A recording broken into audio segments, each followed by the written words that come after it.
السلام علیکم ناظرین، میں محمد اسلم حسین سیاست کی خبروں میں آپ سب کا استقبال کرتا ہوں۔ ایمنسٹی انٹرنیشنل نے اعلان کیا ہے کہ ہندوستان میں حکومت کی جانب سے تنظیم کے بینک کھاتوں کو پوری طرح سے منجمد کرنے کی وجہ سے اس کے دفتر کو اپنے آپریشنز روکنے اور ملازمین میں کٹوتی کے لیے مجبور ہونا پڑا۔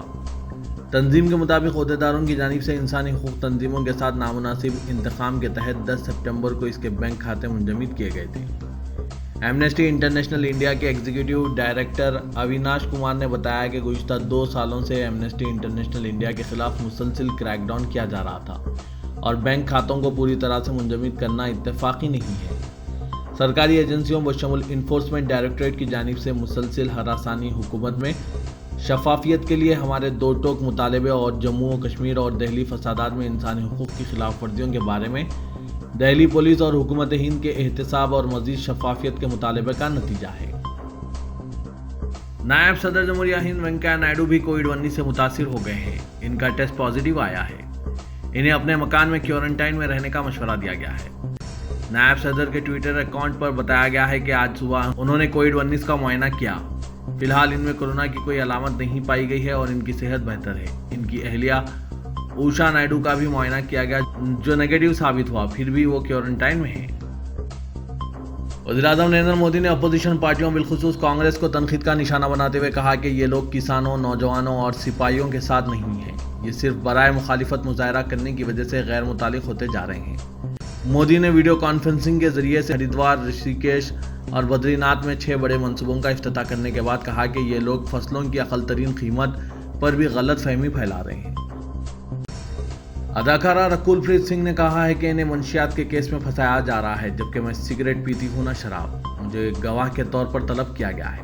دہلی ہائی کورٹ نے وزارت اطلاعات و نشریات کی ہدایت دی ہے کہ وہ 15 اکتوبر تک میڈیا کے خلاف کی گئی کارروائی اور اقدامات سے متعلق موقف رپورٹ داخل کریں۔ رکول پریت سنگھ نے عدالت میں درخواست دائر کی تھی کہ منشیات کے کیس میں اس کا نام آنے کے بعد اسے میڈیا کی طرف سے ہراساں کیا جا رہا ہے۔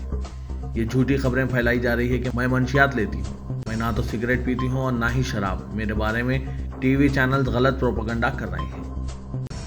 سپریم کورٹ نے جموں کشمیر انتظامیہ کو ہدایت دی ہے کہ وہ سابق وزیر اعلیٰ محبوبہ مفتی کی رہائی کے مطالبے کے سلسلے میں ان کی بیٹی التجا مفتی کی اپیل کے تناظر میں اپنا موقف واضح کریں۔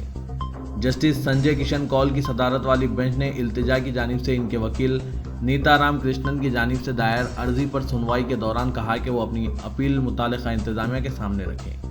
عدالت نے مرکز سے یہ بھی پوچھا ہے کہ کسی شہری کو حراست میں رکھے جانے کی زیادہ سے زیادہ مدت کیا ہے؟ کیوں کسی بھی شہری کو ہمیشہ کے لیے حراست میں نہیں رکھا جا سکتا؟ یہ بھی پوچھا کہ محبوبہ مفتی کو مسلسل حراست میں رکھے جانے کی کیا دلیل ہے؟